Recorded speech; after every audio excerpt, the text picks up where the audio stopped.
ಬಣ್ಣ ತಿಂದು ಸಿಹಿ ಹಣ್ಣ ಕೊಡುವ ಮರ ನೀಡಿ ನೀಡಿ ಮುಕ್ತ.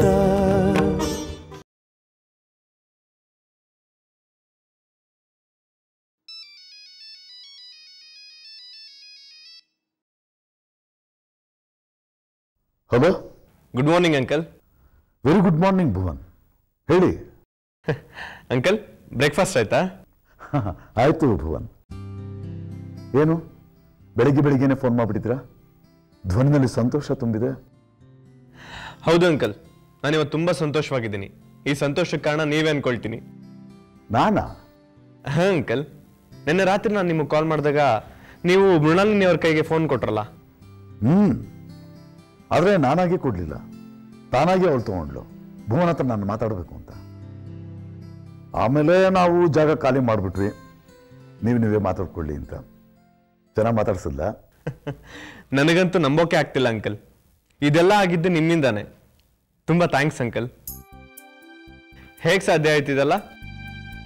ಮೃಣಾಲಿನಿ ಬುದ್ಧಿ ಹೇಳಿದ್ವಿ, ಅವಳು ಅರ್ಥ ಮಾಡ್ಕೊಂಡ್ಲು ಅಂತ ಮಾತ್ರ ಹೇಳ್ಬೇಡಿ.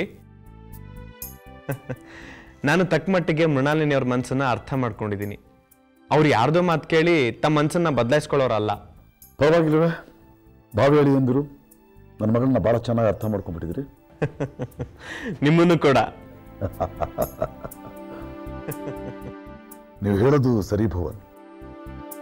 ನನ್ನ ಮಗಳು ಸಿದ್ಧಾಂತ್ ಬಗ್ಗೆ ಒಳ್ಳೆ ಭಾವನೆ ಇಟ್ಕೊಂಡ್ಬಿಟ್ಟಿದ್ಲು.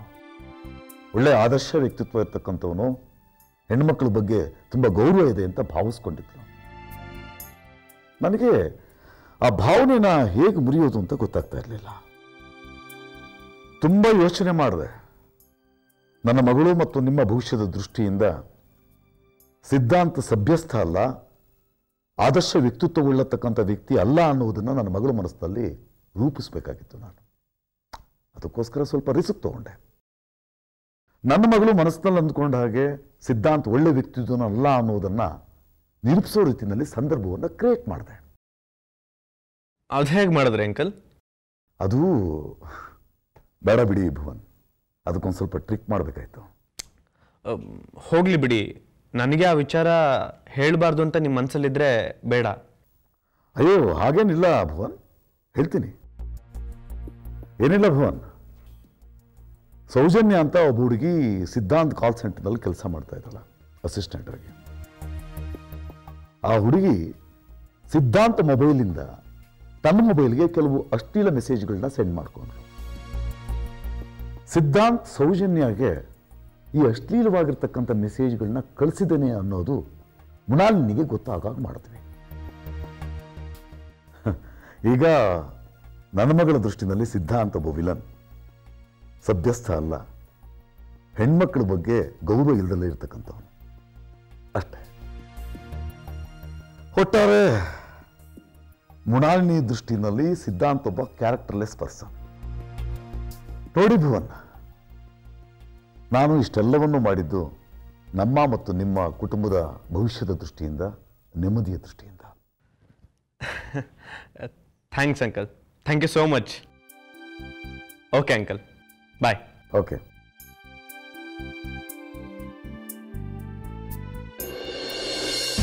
ಮಾತು ಬರುವುದು ಎಂದು ಮಾತಾಡುವುದು ಬೇಡ, ಮಾತು ಬರುವುದು ಎಂದು ಮಾತಾಡುವುದು ಬೇಡ.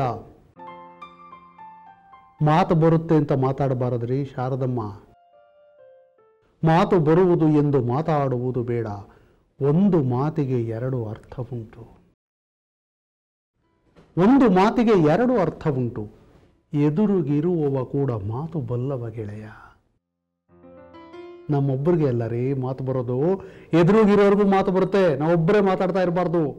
ಎದುರಿಗಿರುವವ ಕೂಡ ಮಾತು ಬಲ್ಲವ ಗೆಳೆಯ. ಬರಿದೆ ಆಡುವ ಮಾತಿಗೆ ಅರ್ಥವಿಲ್ಲ,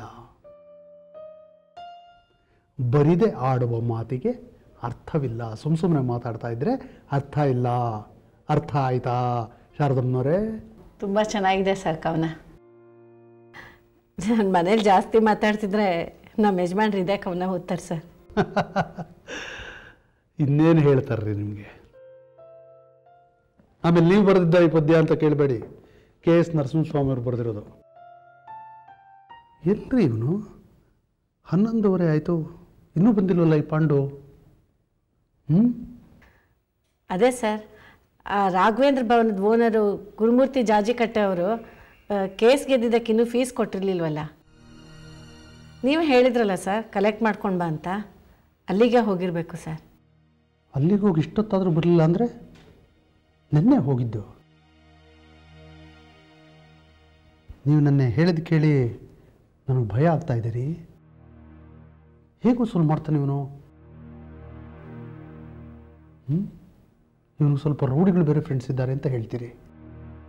ಆ ಗುರುಮೂರ್ತಿಯವ್ರಿಗೂ ಮೊದಲೇ ಏಜ್ ಆಗಿದೆ, 76 ವರ್ಷ. ಇವನಿಗೆ ಫೋನ್ ಮಾಡೋಣ ಅಂದರೆ ಫೋನ್ ನಂಬರ್ ಬೇರೆ ಬದಲಾಯಿಸ್ಕೊಂಡ್ಬಿಟ್ಟಿದ್ದಾನೆ ಪಾಂಡು ಪಾಟೀಲ.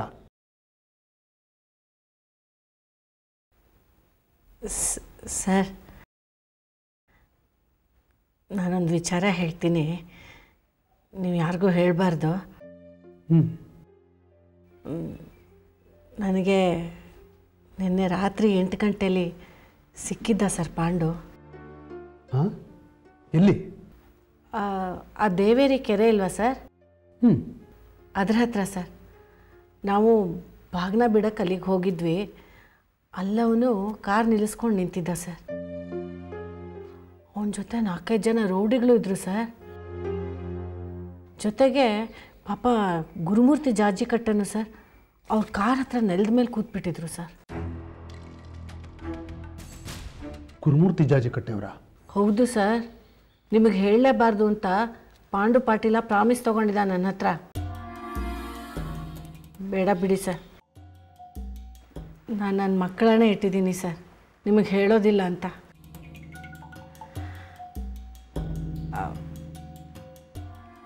ಆದರೆ ಈಗ ನೀವು ಕೇಳಿದ ಮೇಲೆ ಹೇಳದೇ ಇರೋಕ್ಕಾಗೋದಿಲ್ಲ ಸರ್. ಏನ್ರಿ ಅದು? ಏನಾಯಿತು ಸರ್? ಆ ಪಾಂಡು ಪಾಟೀಲನು ಮತ್ತು ರೌಡಿಗಳು ಆ ಗುರುಮೂರ್ತಿ ಜಾಜಿಕಟ್ಟೆಯವರನ್ನ ಹೆದರ್ಸ್ಬಿಟ್ಟು ಏನೋ ಬರ್ಸ್ಕೊಳ್ತಾ ಇದ್ರು ಸರ್. ಹೌದಾ? ಹೌದು ಸರ್.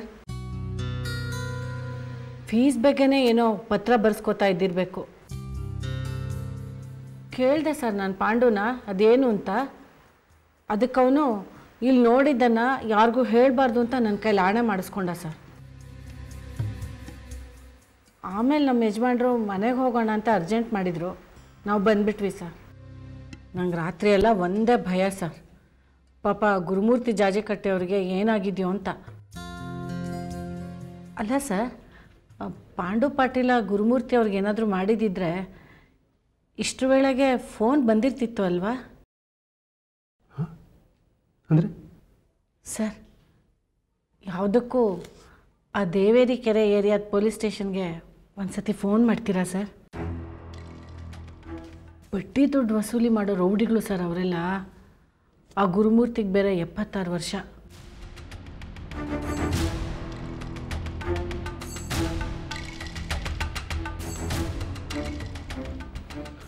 ರೀ, ನಾವೇ ಫೋನ್ ಮಾಡಿಬಿಟ್ಟು ಏನಾಗಿದೆ ಅಂತ ಕೇಳೋಕ್ಕಾಗುತ್ತಪ್ಪ? ಏನು ಕೆಲಸ ಮಾಡಿದವ್ರಿ, ಇವನಿಗೆ ಫೀಸ್ ವಸೂಲು ಮಾಡ್ಕೊಂಬ ಅಂತ ಹೇಳಿಬಿಟ್ಟು.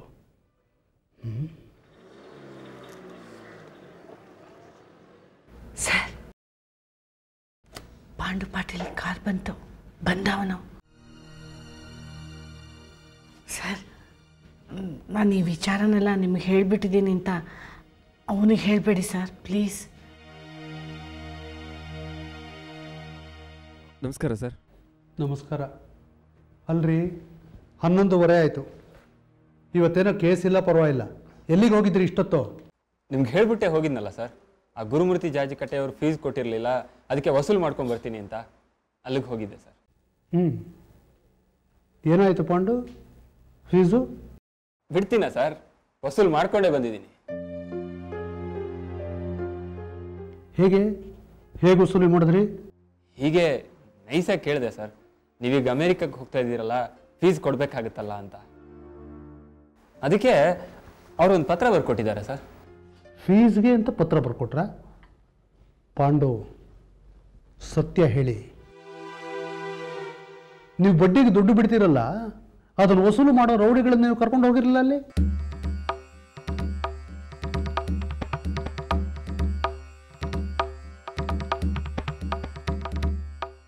ಏನಾಯ್ತು ಹೇಳ್ರಿ? ನಿಮ್ಮ ತಾಯಿ ಮೇಲೆ ಆಣೆ ಇಟ್ಟುಬಿಟ್ಟು ಹೇಳಬೇಕು ಏನಾಯ್ತು ಅಂತ. ಸತ್ಯ ಹೇಳಬೇಕು. ಸರ್ ಖಂಡಿತ ಇಲ್ಲ ಸರ್. ಏನಾಯ್ತು ಅಂತ ಹೇಳ್ಬಿಡ್ತೀನಿ ಸರ್. ನಾನು ಆ ಗುರುಮೂರ್ತಿ ಜಾಜಿ ಕಟ್ಟೆಯವ್ರ ಮನೆಗೆ ಹೋಗಿದ್ದಾಗ ಅವ್ರ ಹೆಂಡತಿ ಅಮೆರಿಕಕ್ಕೆ ಹೋಗಬೇಕು ಅಂತ ಗಂಟು ಮುಟ್ಟೆ ಕಟ್ಕೋತಾ ಇದ್ರು ಸರ್. ನಾನು ಹೋಗಿ ಅವ್ರನ್ನ ಫೀಸ್ ಕೇಳಿದೆ ಸರ್. ಅದಕ್ಕೆ ಅವರು ಈಗ ನನ್ನ ಹತ್ರ ದುಡ್ಡಿಲ್ಲ, ಇನ್ಯಾವಾಗಲಾದರೂ ಕೊಡ್ತೀನಿ ಅಂತ ಹೇಳಿದ್ರು. ನಾನು ನೀವೀಗ ಹೊರದೇಶಕ್ಕೆ ಹೊರಟಿರೋರು, ಇನ್ಯಾವಾಗಲಾದರೂ ಅಂದೆ ಯಾವಾಗ ಅಂತ ಕೇಳಿದೆ ಸರ್. ಅದಕ್ಕೆ ಅವರು 1 ವರ್ಷ ಬಿಟ್ಟು ಅಂತ ಹೇಳಿದ್ರು. ನನಗೆ ಕೋಪ ಬಂತು ಸರ್. ಆಗ ನನ್ನ ಫ್ರೆಂಡ್ಸ್ ಒಂದಷ್ಟು ಜನಕ್ಕೆ ಫೋನ್ ಮಾಡಿದೆ, ಅವರೆಲ್ಲ ಬಂದರು. ಗುರುಮೂರ್ತಿ ಅವ್ರನ್ನ ಕಾರಲ್ಲಿ ಕರ್ಕೊಂಡು ದೇವಿರಿ ಕೆರೆ ಹತ್ರ ಹೋದ್ವಿ ಸರ್. ನಾವು ಅಲ್ಲಿಗೆ ಕರ್ಕೊಂಡೋಗಿ ದುಡ್ಡು ಕೇಳಿದೆ ಸರ್. ಅದಕ್ಕೆ ಆ ಗುರುಮೂರ್ತಿ ನನ್ನ ಹತ್ರ ನಿಜವಾಗ್ಲೂ ದುಡ್ಡಿಲ್ಲ ಅಂತ ಹೇಳಿದ್ರು. ಅದಕ್ಕೆ ಅವರು ನಿಮಗೆ ಫೀಸು ಅಂತ ಕೊಡಬೇಕಾಗಿರೋ ದುಡ್ಡಿನ ಬದಲಿಗೆ ನನ್ನ ಹೋಟೆಲ್ ರಾಘವೇಂದ್ರ ಭವನನ ನಿಮ್ಮ CSP ಸರ್ ಹೆಸರಿಗೆ ಲೀಸ್ಗೆ ಅಂತ ಮಾಡ್ಕೊಡ್ತೀನಿ ಅಂತ ಹೇಳಿದ್ರು ಸರ್. ಅದಕ್ಕೆ ನಾನು ಹೂ ಅಂದೆ ಸರ್. ಅವ್ರು ಅಲ್ಲೇ ಪೇಪರ್ಸು ರೆಡಿ ಮಾಡಿಕೊಟ್ರು ಸರ್. ನೋಡಿ ಸರ್ ಪೇಪರ್ಸು. ಅವ್ರ ತಮ್ಮಂಗೆ GP ಬರ್ಕೊಟ್ಟಿದ್ರಲ್ಲ ಅದನ್ನ ಅವ್ರ ಕೈಯಲ್ಲೂ ಸೈನ್ ಮಾಡಿಸ್ಕೊಟ್ರು. ನಾನು ಬಿಡ್ತೀನಾ? ಲೀಸಾ? ಏನು ಮಾತಾಡ್ತಾ ಇದೀಯಾ? ಯಾವುದ್ರ ಲೀಸು? ಹ್ಞೂ ಸರ್. ಅವ್ರು ಫೀಸ್ ಕೊಡೋಕೆ ನನ್ನ ಹತ್ರ ನಿಜವಾಗ್ಲೂ ದುಡ್ಡಿಲ್ಲ, ಅದಕ್ಕೆ ನನ್ನ ಹೋಟ್ಲನ್ನ ಲೀಸ್ಗೆ ಅಂತ ಬರ್ಕೊಡ್ತೀನಿ ಅಂತ ಹೇಳಿದ್ರು. ಬರ್ಸ್ಕೊಂಬಂದೆ ಸರ್. ಸರ್ ಅವ್ರು ನಮಗೆ ಕೊಡಬೇಕಾಗಿರೋ ಫೀಸ್ ದುಡ್ಡು 10 ಲಕ್ಷ ಅಷ್ಟೇ. ಆದರೆ ಈ ಹೋಟ್ಲು ನಾವು ನಡ್ಸ್ಕೊಂಡು ಹೋದರೆ ತಿಂಗಳಿಗೆ ಏನಿಲ್ಲ ಅಂದರೂ 50ರಿಂದ 1 ಲಕ್ಷ ರೂಪಾಯಿ ಬರುತ್ತೆ ಸರ್ ನಮಗೆ ಪ್ರಾಫಿಟ್ಟು. ಏಯ್, ಬುದ್ಧಿ ಇದೆಯೇ? ಶಿವಕೃಷ್ಣ ದೇಸಾಯಿ ಅವರು. Hello sir. ಸರ್ ನಮಸ್ಕಾರ ಸರ್. ನಮಸ್ಕಾರ. ಇಲ್ಲ, ಆಫೀಸಲ್ಲಿದ್ದೆ ಸರ್. ಏನಿಲ್ಲ. ಇಲ್ಲ ಇಲ್ಲ ಇಲ್ಲ ಈ ವಾರ ರಾಜಾನಂದ ಸ್ವಾಮಿಯವರ ಕೋರ್ಟ್ ಕೇಸಿಲ್ಲ, ಜಡ್ಜ್ ಸಾಹೇಬ್ರ ರಜಾ. ಹ್ಞೂ ಸರ್. ಏ ಪಾಂಡು ಬಯಲಿ. ಏನು? ರಾಘವೇಂದ್ರ ಭವನ ಬರ್ಸ್ಕೊಂಡು ಬಂದಿದೀಯಾ? ನೋಡಿ, ಒಳ್ಳೆ ಡೀಲೇ ಕುದಿಸ್ಕೊಂಡು ಬಂದಿದ್ದೀಯ. ಎಂತ 50,000ನೋ ದಿನಕ್ಕೆ 1 ಲಕ್ಷ ಮೇಲ್ಪಟ್ಟು ವ್ಯಾಪಾರ ಆಗುತ್ತೆ. ಹೋಟೆಲ್ ಬಿಸ್ನೆಸ್ಸಲ್ಲಿ ಕಡಿಮೆ ಅಂದರೂ 40% ಲಾಭ ಇರುತ್ತೆ. 40% ಲಾಭ ಅಂತಂದರೆ ದಿನಕ್ಕೆ 40,000 ರೂಪಾಯಿ. Very good. ನನಗೂ ಹೋಟೆಲ್ ಬಿಸ್ನೆಸ್ ಮಾಡಬೇಕು ಅಂತ ತುಂಬ ಆಸೆ ಇತ್ತು. ಬಂದರು.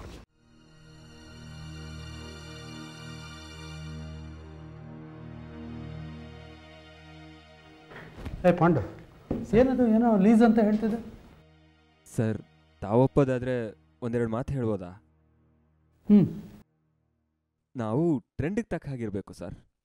ಈಗ ಎಲ್ಲರೂ ಇಷ್ಟಪಡೋದು ಫಾಸ್ಟ್ ಫುಡ್ನ, ಅದಕ್ಕೆ ನಾವ್ಯಾಕೊಂದು ಪಿಜ್ಜಾ ಔಟ್ಲೆಟ್ ಓಪನ್ ಮಾಡಬಾರ್ದು ಅಂತ. ಹೇಗಿದ್ರೂ ನನ್ನ ಫ್ರೆಂಡ್ ಒಬ್ಬ ಇಟಲಿಯಿಂದ ಬಂದಿದ್ದಾನೆ ಸರ್. ಅಲ್ಲಿ ಕುಕ್ ಆಗಿದ್ದಂತೆ ಅವನು.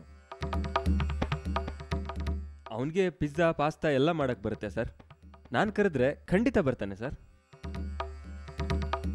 ಅವನ್ನ ನಾವು ಪಿಜ್ಜಾ ಮಾಡೋಕ್ಕೆ ಕುಕ್ಕಾಗಿ ತೊಗೊಳೋಣ ಸರ್. ನಮಗೂ ಪಾರ್ಟ್ ಟೈಮ್ ಜಾಬ್ ಥರ ಇರುತ್ತೆ. ಹೇಗಿದ್ರೂ ಆಫೀಸಲ್ಲಿ ಬಿಡುವಿರುತ್ತೆ. ಏನು ಮಾತಾಡ್ತಾ ಇದ್ದಿ? ಶೀಲಾ ಪ್ರಸಾದ. ಹಲೋ. ಹಾಂ ಶೀಲಾ. ಹಾಂ, ಇಟಾಲಿಯನ್ ಫುಡ್ಡಾ? ಚೆನ್ನಾಗಿರುತ್ತೆ. ಈಗಿನ ಹುಡುಗರೆಲ್ಲ ಪಿಜ್ಜಾ ಇಷ್ಟಪಡೋದ್ರಿಂದ ಒಂದು ಪಿಜ್ಜಾ ಔಟ್ಲೆಟನ್ನು ನಾವು ಶುರು ಮಾಡಬಹುದು. ನಂಗೆ ರಾಗಿ ಮುದ್ದೆ ಮಾಡೋಕ್ಕೆ ಚೆನ್ನಾಗಿ ಬರುತ್ತೆ. ನಾವು ಮುದ್ದೆನೂ ಮಾರಾಟ ಮಾಡ್ಬೋದಲ್ವಾ? ಮುದ್ದೆ ಮಾಡೋ ಜವಾಬ್ದಾರಿ ನಂದು. ಮಾಡ್ಬೋದು, ಆದರೆ ಅದಕ್ಕೆ ಬೇರೆ ಕುಕ್ ಹುಡುಕ್ಬೇಕಲ್ಲ. ನಾನೇ ಮಾಡ್ತೀನಲ್ಲ, ನನಗೆ ಮುದ್ದೆ ಮಾಡೋಕ್ಕೆ ಚೆನ್ನಾಗಿ ಬರುತ್ತೆ. ಓಹ್, ಹಾಗಿದ್ರೆ ಸರಿ. ಶಾರದಮ್ಮನವ್ರೆ, ನಾವೀಗೊಂದು ಕೆಲಸ ಮಾಡೋಣ. ಒಂದೇ ಹೋಟ್ಲಲ್ಲಿ 2 ಸೆಕ್ಷನ್ ಮಾಡೋಣ. ಅದರಲ್ಲಿ ಮುದ್ದೆ ಒಂದು ಕಡೆಗೆ, ಇನ್ನೊಂದು ಕಡೆ ಪಿಜ್ಜಾದ ಸೆಕ್ಷನ್ ಮಾಡೋಣ. ಆದರೆ ಈಗಿರೋ ಹೋಟ್ಲ್ ಹೆಸರು ರಾಘವೇಂದ್ರ ಭವನ ಅಂತ ಚೆನ್ನಾಗಿಲ್ಲ. ಅದಕ್ಕೆ ನಾನು ನನ್ನ ಪಿಜ್ಜಾ ಸೆಕ್ಷನ್ಗೆ ಪಿಜ್ಜಾ ಡಿಲೈಟ್ ಅಂತ ಹೆಸರಿಡ್ತೀನಿ. ನೀವು ನಿಮ್ಮ ಮುದ್ದೆ ಸೆಕ್ಷನ್ಗೆ ಏನಂತ ಹೆಸರಿಡ್ತೀರಾ?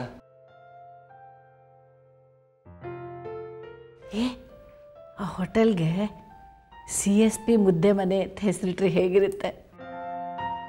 CSP ಮುದ್ದೆ ಮನೆನಾ? ಒಳ್ಳೆ ಹೆಸರೇ. ಹಾಗಾದರೆ CSP ಮುದ್ದೆ ಮನೆ, CSP ಪಿಜ್ಜಾ ಹೌಸ್ ಎರಡನ್ನೂ ಬೋರ್ಡ್ ಮಾಡಿಸ್ಬಿಡೋಣ. ಹಾಂ, ಪಾಂಡು ಪಾಟೀಲ, ಪಿಜ್ಜಾ ಮಾಡೋಕ್ಕೆ ಏನೇನು ಸಾಮಾನು ಬೇಕಾಗುತ್ತೋ? ಮುಖ್ಯವಾಗಿ ಚೀಸು, ಮೈದಾ ಹಿಟ್ಟು ಬೇಕಾಗ್ಬೋದು. ಸರಿ, ನಂಗೆ ಮುದ್ದೆ ಮಾಡೋದಕ್ಕೆ 1 ವಾರಕ್ಕೆ 1 ಮೂಟೆ ರಾಗಿ ಹಿಟ್ಟು ಬೇಕಾಗಬಹುದು. ಅದನ್ನೆಲ್ಲ ಹೋಲ್ಸೇಲ್ ಮಾರ್ಕೆಟಲ್ಲಿ ಕೊಂಡ್ಕೊಂಡ್ಬಿಡೋಣ, ಚೀಪಾಗಿ ಸಿಗುತ್ತೆ. ಹೌದು, ಕೊಂಡ್ಕೊಂಡು ಬಂದಾಗ ಮೂಟೆಗಳನ್ನೆಲ್ಲ ಎಲ್ಲ ಹಾಕೋದು? ಶಾರದಮ್ಮ, ಮೂಟೆಗಳನ್ನ ಹೋಟ್ಲಲ್ಲಿ ಇಡೋದಕ್ಕೆ ಹೋಟ್ಲು ತುಂಬ ಚಿಕ್ಕದು, ಜಾಗ ಇಲ್ಲ, 10x15 ಅಷ್ಟೇ ಇರೋದು. ಅದಕ್ಕೆ ನಿಮಿಷ ಬನ್ನಿ, ಒಂದು ಕೆಲಸ ಮಾಡೋಣ. CSP ಸರಿ ಟೇಬಲ್ನ ಹೀಗೆ ಆ ಕಡೆ ಜರುಗಿಸ್ಬಿಡೋಣ. ಇಲ್ಲಿ ಕೆಳಗಡೆ ರಾಗಿ ಹಿಟ್ಟಿನ ಮೂಟೆಗಳು ನಿಮಗೆ ಮುದ್ದೆ ಮಾಡೋಕ್ಕೆ, ಅದ್ರ ಮೇಲೆ ಮೈದಾ ಹಿಟ್ಟಿನ ಮೂಟೆಗಳು ನಮಗೆ ಪಿಜ್ಜಾ ಮಾಡ್ಕೊಳಕ್ಕೆ. ಆಮೇಲೆ ಇನ್ನೊಂದು ವಿಷಯ, CSP ಸರ್ನ ಕ್ಯಾಶ್ ಕೌಂಟ್ರಲ್ಲಿ ಕೂರಿಸ್ಬಿಡ್ಬೇಕು.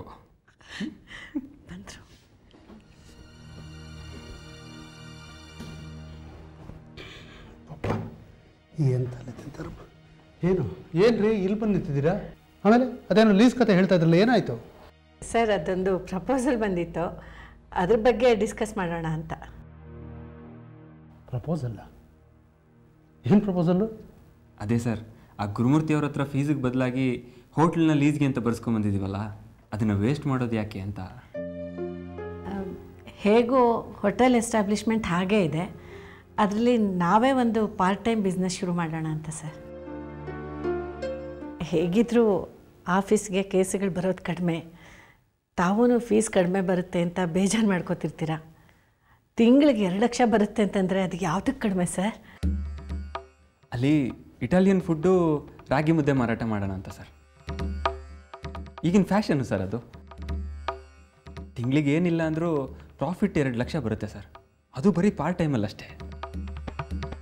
ಲೇಬರರ್ಸ್ನೆಲ್ಲ ನಮ್ಮೂರಿಂದ ನಾನೇ ಕರ್ಕೊಂಬರ್ತೀನಿ ಸರ್. ಅದಕ್ಕೆ CSP ಪಿಜ್ಜಾ ಆ್ಯಂಡ್ ಮುದ್ದೆ ಹೌಸ್ ಅಂತ ಹೆಸರಿಡೋಣ ಅಂತ ಸರ್. ಹಾಂ, CSP ಅಂದರೆ ತಾವಲ್ಲ ಸರ್. ಸಿ ಅಂತಂದರೆ ತಾವು ಸರ್, ಚಂದ್ರಶೇಖರ್ ಪ್ರಸಾದ್ ಅಂತ. ಎಸ್ ಅಂತಂದರೆ ನಾನು, ಶಾರದಾ ಶ್ರೀಕಂಠ ಮೂರ್ತಿ. ಪಿ ಅಂದರೆ ಇವನೇ ಸರ್, ಪಾಂಡು ಪಾಟೀಲ ಅಂತ.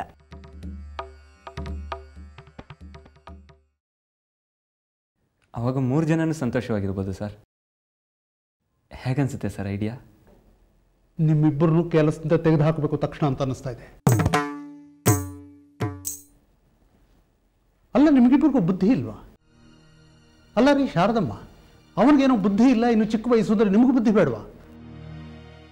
ಹೋಟ್ಲ್ ಇಡಬೇಕು ಅಂತ ಕುಣಿತಿದ್ದಿರಲ್ಲ ನೀವು. ರಾಗಿ ಮುದ್ದೆ ಮಾಡೋದಂತೆ, ಅವ್ನು ಪಿಜ್ಜಾ ಮಾಡೋದಂತೆ.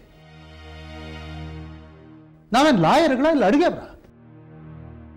ಏನು ಅನ್ಕೊಂಡ್ಬಿಟ್ಟಿದ್ದೀರಿ ನೀವು? ನಮ್ಗಿಲ್ಲಿ ಮಾಡೋಕ್ಕೆ ಬೇರೆ ಕೆಲಸವಿಲ್ವಾ? ಮರಣ ಕೇಸುಗಳು ನಡೀತಾ ಇದೆ, ಆ ದೇವಗಢದಲ್ಲೊಂದು, ಇಲ್ಲೊಂದು. ಅದನ್ನು ಬಿಟ್ಬಿಟ್ಟು ಹೋಟೆಲ್ ನಡೆಸ್ಬೇಕಂತೆ ಪಾರ್ಟ್ ಟೈಮ್. ಏನ್ರಿ ನಮ್ಮನ್ನೇನು ಅನ್ಕೊಂಡಿದ್ದೀರಾ? ಅಲ್ಲಯ್ಯ ಪಾಂಡು ಪಾಟೀಲ, ನಿನಗೇನು ಹೇಳಿದ್ದಿದ್ದು ನಾನು? ಅವ್ರ ಹತ್ರ ಫೀಸ್ ಕೇಳ್ಕೊಂಡು ಬಾ ಅಂತಂದ್ರೆ ನೀನು ರೌಡಿಗಳನ್ನ ಕರ್ಕೊಂಡು ಹೋಗಿ ಅವ್ರನ್ನ ಹೆದರಿಸ್ಬಿಟ್ಟು ನನ್ನ ಹೆಸರಿಗೆ ಲೀಸ್ ಡೀಡ್ ಬರ್ಸ್ಕೊಂಡು ಬಂದಿದ್ದೀಯಾ. ಏನಾಗುತ್ತಿದ್ರಿಂದ? ಅವ್ರು ಏನಾದ್ರು ಪೊಲೀಸ್ ಕಂಪ್ಲೇಂಟ್ ಕೊಟ್ರೆ, ಈ ರೌಡಿಗಳನ್ನ ಕರ್ಕೊಂಡು ಬಂದು ಹೆದರಿಸ್ಬಿಟ್ಟು ನನ್ನ ಕೈಯಲ್ಲಿ ಬರ್ಸ್ಕೊಂಡ್ರು ಅಂತ ನಿನ್ನ ಜೊತೆ ನಾನು ಪೊಲೀಸ್ ಸ್ಟೇಷನ್ ನಿಂತ್ಕೋಬೇಕಾಗುತ್ತೆ. ಏನೇ ಇದು? ಇಲ್ಲಿಗಲ್ ಥಿಂಗ್ಸ್ ಮಾಡ್ತೀಯ ಬರೀ ನೀನು. ಇದಕ್ಕೆ ನೀನು ನಮ್ಮ ಆಫೀಸಿಗೆ ಬಂದಿದ್ದು. ನಾನು ಲಾಯರ್ ಆಗಿ, ಹೆಸರು ತಗೊಂಡ್ರ ಲಾಯರ್ ಆಗಿ ಹೋಟೆಲ್ ನಡೆಸೋಕ್ಕಾಗುತ್ತೇನ್ರಿ? ಏನು ಮಾತಾಡ್ತೀರಿ ನೀವು? ಇಲ್ಲ ಸರ್, ಖಂಡಿತ ಇಲ್ಲ. ನಮ್ಮ ತಾಯಿಯಣಿಗೂ ನಾವು ಅವ್ರನ್ನ ಹೆದರ್ಸಿಲ್ಲ ಸರ್. ಅವ್ರ ಮನೆಗೆ ಹೋದಾಗ ನನ್ನ ಫ್ರೆಂಡ್ಸು ನನ್ನ ಜೊತೆ ಸುಮ್ಮನೆ ಬಂದಿದ್ರು ಅಷ್ಟೇ ಸರ್. ಆ್ಯಕ್ಚುಲಿ ನಾವು ಅಲ್ಲಿ ಹೋದಾಗ ಅವ್ರ ಮನೆಯವರೆಲ್ಲ ಪ್ಯಾಕ್ ಮಾಡ್ಕೋತಾ ಇದ್ರು ಸರ್. ಹಾಗಾಗಿ ಅಲ್ಲಿ ಗಲಾಟೆ ನಡೀತಾ ಇತ್ತಲ್ಲ, ಪಕ್ಕದಲ್ಲೇ ದೇವಿರಿ ಕೆರೆ ಇತ್ತು, ಅದ್ರ ಪಕ್ಕ ಹೋಗಿ ಮಾತಾಡೋಣ ಅಂತ ಅವ್ರು ಹೇಳಿದ್ರು. ಅಲ್ಲಿ ಹೋಗಿ ಮಾತಾಡ್ತಾ ನಾನು ಅವ್ರಿಗೆ ಹೀಗೆ ಫೀಸ್ ಕೊಡಬೇಕಲ್ಲ ಅಂತ ಕೇಳಿದೆ ಸರ್. ಅದಕ್ಕೆ ಅವರು ನನ್ನ ಹತ್ರ ಈಗ ಕ್ಯಾಶ್ ಇಲ್ಲ, ನಾನು ಹೋಟ್ಲನ್ನ ಲೀಸಿಗೆ ಬರ್ಕೊಡ್ತೀನಿ ಅಂತ ಹೇಳಿದ್ರು. ನಾನು ಹ್ಞೂ ಅಂದೆ ಸರ್. ಬೇಕಂದರೆ ನೀವು ಅವ್ರನ್ನ ಕೇಳಿ ಸರ್, ನಾನು ಫೋನ್ ಮಾಡಿಕೊಡ್ತೀನಿ. ಹಲೋ. ಗುರುಮೂರ್ತಿ ದಾದಾನಾ? ಹಾಂ ದಾದಾ, ಒಂದು ನಿಮಿಷ ನಮ್ಮ ಸಾರ್ ಮಾತಾಡ್ಬೇಕತ್ತೆ, ಫೋನ್ ಕೊಡ್ತೀನಿ. ಹಲೋ, ಗುರುಮೂರ್ತಿ ಜಾಜಿಕಟ್ಟೆ ಅವರೇ ನಮಸ್ಕಾರ. ನಾನು CSP ಮಾತಾಡೋದು. ಓ ಹೌದು ಹೌದು, ಗೊತ್ತಾಯ್ತು. ನಮ್ಮ ಹುಡುಗ ಪಾಂಡು ಪಾಟೀಲ ಏನೋ ರೌಡಿಗಳನ್ನು ಕರ್ಕೊಂಡು ಬಂದು ನಿಮ್ಮನ್ನು ಹೆದರಿಸಿ ನಿಮ್ಮ ರಾಘವೇಂದ್ರ ಭವನ್ ಹೋಟೆಲ್ದು ಲೀಸ್ ಬರೆಸ್ಕೊಂಡಿದ್ದಾನಂತೆ. ಹಾಂ, ಇಲ್ವಾ? ಓಹೋ, ಹೆದರಿಸ್ಲಿಲ್ವಾ? ಓಹ್, ತಾವೇ ವಾಲಂಟಿಯರಾಗಿ ಬರ್ಕೊಟ್ಟಿದ್ದ? ನಾನೇನೋ ತಮ್ಮನ್ನು ಹೆದರಿಸಿ ಬರ್ಸ್ಕೊಂಡಿದ್ದಾರೆ ಅಂತ ಅಂದ್ಕೊಂಡೆ. ಓಕೆ ಓಕೆ, ಆಯಿತು ಆಯಿತು. ನನಗೆ ನೋಡಿ, ನಾವು ಲಾಯರ್ಗಳು ಗುರುಮೂರ್ತಿವ್ರೆ. ಹಾಂ, ನೀವು ಹೋಟ್ಲದ ಲೀಸ್ ಬರ್ಕೊಟ್ರೆ ನಾನೇನು ಮಾಡೋದು ಹೇಳಿ? ನಾವು ಹೋಟ್ಲ್ ನಡೆಸೋಕ್ಕಾಗುತ್ತಾ? ಹಾಂ, ನಮ್ಮ ಹೋಟ್ಲ್ ನಡೆಸೋದು ಬರೋದು ಇಲ್ಲ, ಅದು ನಮ್ಮ ಕೆಲಸ ಅಲ್ವೂ ಅಲ್ಲ. ಓಕೆ, ತಮ್ಮ ಹತ್ರ ದುಡ್ಡಿಲ್ಲದೆ ಇದ್ರೆ ಬೇಡ, ತಾವು US ಹೋಗ್ತಾ ಇದ್ದೀರಲ್ಲ, ಹೋಗಿ. ಆಮೇಲೆ ನಿಮ್ಮ ತಮ್ಮ ಮಾರ್ತಾರಂತಲ್ಲ, ಅದನ್ನು ಮಾರಲಿ. ಮಾರಿ ದುಡ್ಡು ಬಂದ ಮೇಲೆ ನನಗೆ ಫೀಸ್ ಕೊಡಿ, ಈಗೇನೂ ಅವಸರ ಇಲ್ಲ. ಹಾಗೆಲ್ಲ ಲೀಸು ಗೀಸು ಯಾರಿಗಂದ್ರೆ ಅವ್ರಿಗೆ ಬರ್ಕೊಡೋಕೆ ಹೋಗಬೇಡಿ. Okay, thank you. ಹಾಂ, ಒಳ್ಳೇದಾಗಲಿ ಎಲ್ಲನೂ. Happy time. ಎನಿವೆ, ನಿಮಗೆ ತೊಂದರೆ ಆಗಿದ್ದಕ್ಕೆ ಕ್ಷಮಿಸಿ. ನಮ್ಮ ಹುಡುಗರು ನಿನ್ನೆ ನಿಮ್ಮನ್ನು ದೇವಿರಿ ಕೆರೆ ಹತ್ರ ಕರ್ಕೊಂಡು ಹೋಗಿದ್ರಂತೆ. ನಿಮಗೂ ಪುಣ್ಯ ಬಂತು ಅಂತೀರಾ? ಓಕೆ ಓಕೆ ಓಕೆ, ಇಲ್ಲ ಇಲ್ಲ, ಆ ಲೀಸ್ ಡೇಟ್ನ ನಾನು ಹರಿದಾಕ್ಬಿಡ್ತೀನಿ. Okay okay, thank you thank you. Bon voyage.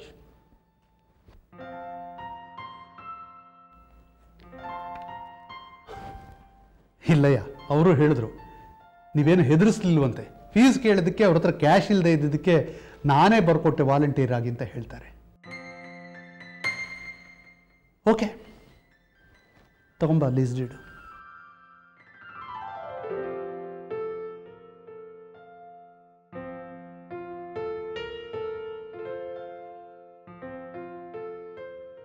ನೋಡಪ್ಪ, ನೀನಿನ್ನೂ ಚಿಕ್ಕ ಹುಡುಗ. ಈ ಶಾರದಮ್ಮನವ್ರಿಗೂ ಬುದ್ಧಿ ಇಲ್ಲ.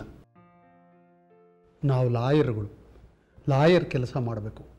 ಬೇರೆ ಏನೇನೋ ದುಡ್ಡನ್ನು ಬಡ್ಡಿಗೆ ಬಿಡೋದು, ಹೋಟ್ಲ್ ನಡೆಸೋದು, ಪಿಜ್ಜಾ ಜಾಯಿಂಟ್ ನಡೆಸೋದು, ಪಾರ್ಟ್ ಟೈಮ್ ಕೆಲಸ ಅದು ಮಾಡೋದು, ಪಾರ್ಟ್ ಟೈಮ್ ಲಾಯರ್ ಕೆಲಸ ಮಾಡೋದು, ಇದೆಲ್ಲ ಮಾಡಬಾರ್ದು. ಅರ್ಥ ಆಯ್ತಾ? Okay, good.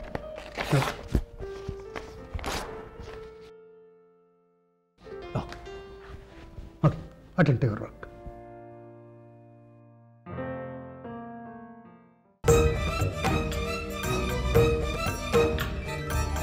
ತನ್ನಾವರಣವೇ ಸೆರೆಮನೆಯಾದರೆ ಜೀವಕ್ಕೆ ಎಲ್ಲಿಯ ಮುಕ್ತಿ? ಬೆಳಕಿನ ಬಟ್ಟೆಯ ಬಿಚ್ಚುವ ಜ್ಯೋತಿಗೆ ಬಯಲೇ ಜೀವನ್ಮುಕ್ತಿ.